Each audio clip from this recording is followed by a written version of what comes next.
My whole life, whether I was doing well or doing very poorly, which I have, I've always wanted to know, how do I get to that next place? Okay, how do I get myself individually, as an individual, to that next place?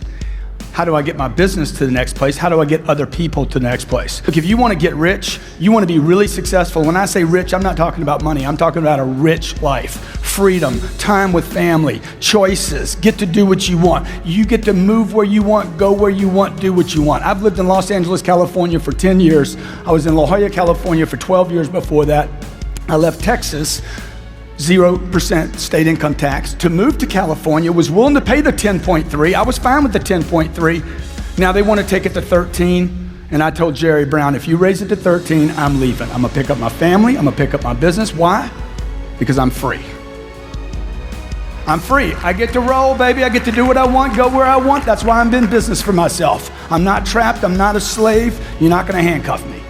So I'm gonna go where it's friendly, where people are supportive, where it's good for me and my business and my family, and the people that work with me, and where it's good for me. And I would expect that that's why you got in business for yourself, right? Look, if you wanna be in business for yourself and free, you must learn to dominate. You cannot compete, okay? How many were trained this? Competition is a healthy thing. That message was not being delivered to entrepreneurs. That message was being delivered to consumers. There was somebody saying, look, the more oil companies we have, the better, because it's good for the customer, right? The more technology companies we have, it's not just Microsoft, the better for the customer. And inventions and improvements in products comes from competition. But if you're the one playing the game, you want to dominate the field. Would you agree? Let's say I'm playing a football game or a basketball game or a baseball game. I want to be on offense the whole time. If I owned banks, I'd want to own every bank. I'd want the new world order. I'd want to dominate planet Earth. Okay, you're in a new economy. How many believe this economy, the one you're in right now, is extremely fragile, filled with tremendous amounts of uncertainty? Anytime I have production stall in any of my companies, the first thing I look at, I don't look for talent. I look to get rid of people. First thing I do every time, who can I get rid of? I'm looking for somebody to freaking kill.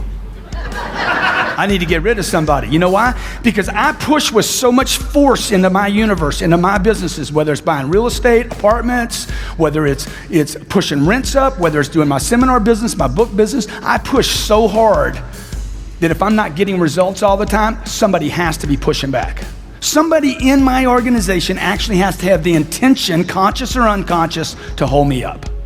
The first thing I'm gonna do is start getting rid of people. Okay, who is it? Who is it? I'm looking for the cancer in my organization.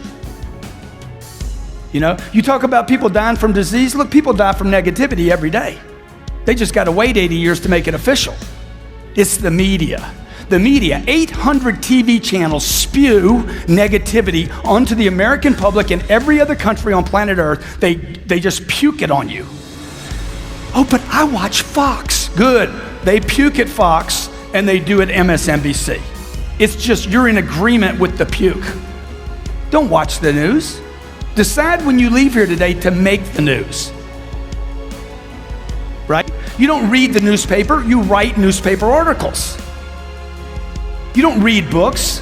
Yeah, read them, but learn to write them. And you don't need to spend a lifetime writing the book. This was 3 hours. Okay, we sold 40,000 copies of this one book and it was self-published. It's never, ever, ever been in a bookstore. A guy writes me, he says, man, you got misspelled words all in that book. I'm like, yeah, so what, where are they? 123, 128, 134, 165, 120. I'm like, yeah, and bad grammar too. I'm like, yeah, what's your point, dude? I don't know, what's your point, man? Why you keep telling me that? He's like, because man, you got misspelled words in the book. It's a bestseller, bitch. The word bitch, look it up in the dictionary, means a complainer, a whiner, an excuse maker. I wear a little band on my pin here, on my wrist here. It's a little black band and it says, champions dominate.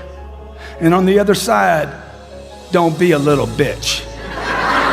Because I don't need it. I need to get rid of the whiners, the excuse makers. Oh my God, it's the market. It's the market. Oh my God, prices. Oh, inventory. Okay, 9 months ago, there's too much inventory. Now, too little inventory. So when Lehman's collapsed, I watched 25 years of hard work either dissipate, and I'd done everything right. Everything, okay? Conservative, never used high leverage.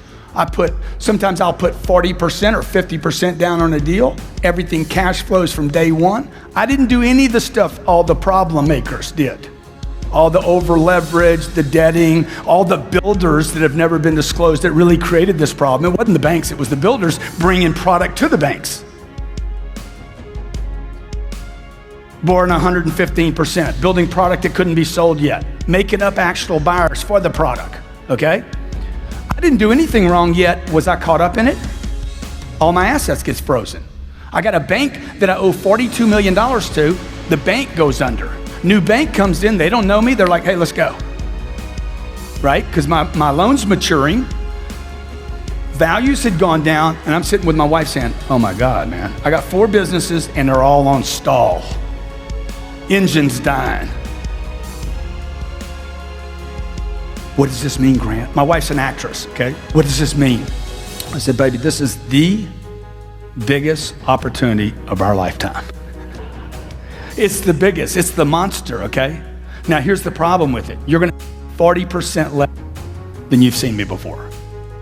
Okay, you're not gonna see me much. Because I'm gonna go out into the marketplace right now and I am gonna literally cover up. This is my moment to expand into the marketplace while everybody was doing what?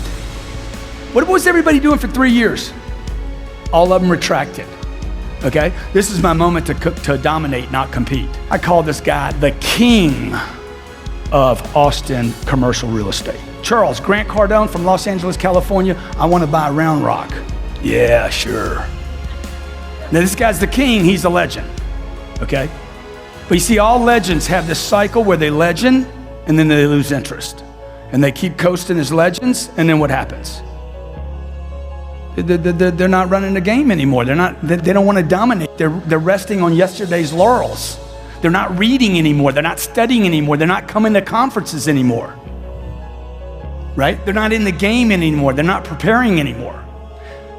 I'm listening to the phone call, okay? Because I think everything is in terms of domination. Everything, every phone call I'm on, every email, I'm looking all the time for that moment where I can seize an opportunity. I don't want to be around people. Hey, you resting? You've been working so hard. Oh my God, man, when are you gonna take a vacation? I mean, get a little break. You know, my assistant said, you need to get some rest. I'm gonna get to a hotel when you red eye into Orlando tonight. I'm gonna get you a hotel. I'm like, hey man, I don't need a hotel. I asked you for a hotel. Don't be stupid. Hey, you don't know if I'm tired or not. You're tired. You go get some rest. I'm fine. How many of you if you ever seen anybody die from work, I wanna see your hand. You ever seen that happen? Ain't gonna happen to you. People are dying every day. They don't get burnout. You don't get burnout. You lose your purpose.